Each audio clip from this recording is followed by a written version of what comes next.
Freedom and liberty, two terms that can be hard to define. They are similar and yet different and tend to be used interchangeably. Liberty is part of natural rights. The Honorable Thomas Brogan, Chief Justice of New Jersey in the 1930s, in his speech at the Notre Dame Natural Law Institute proceedings, spoke on natural law and liberty, saying it is, quote, the absence of internal necessity toward one course of action, that the power and exercise of choice is left to the free will to act in one way or to act in another. Explaining this as human liberty, liberty can be possibly defined as internal, whereas freedom can be defined as external and can depend on liberty. Fortescue argues that freedom is also a God-given desire, much like liberty, and tends to follow liberty in some aspects. Brogan defined liberty and freedom in a very simplistic way, and he defines liberty as dealing with morals and morality, and freedom dealing with the law. The understanding of these two concepts can be attested to in the Magna Carta and its history. So we'll get right into that Magna Carta history with taxes. King John wanted to fund his wars, and taxes would be had.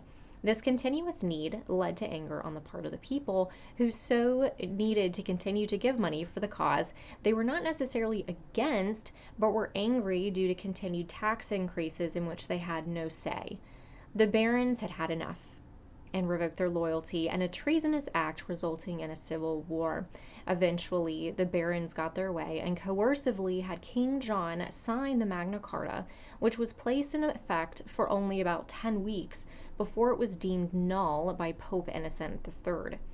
Eventually, King John's son Henry became king and was given the power to sign the Magna Carta.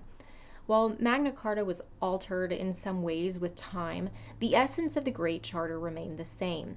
The Charter had bound the king to the law. The king was no longer above the law, but subject to it. The Magna Carta, using Brogan's definition, would define freedoms founded on the basis of human liberty. And this is evidenced in the first point of the Great Charter, which says, "We have granted to God that the English Church shall be free, and shall have its rights undiminished and its liberties unimpaired." That we wish this so to be observed appears from the fact that of our own free will we granted and confirmed by charter the freedom of the Church's elections. This freedom we shall observe ourselves. The Church shall be free from government interference, in so many words. This relationship between church and state is too deep for this discussion. However, it does relate a desire for freedom from the state in some matters of the church, a desire for liberty under the freedom of the law.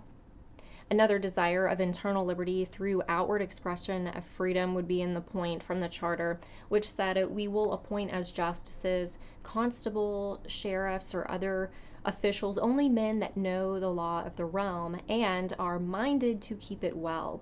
Men who can keep the law well were desired. People who had that internal understanding of human liberty and who could exercise the outward expression of freedom in the law.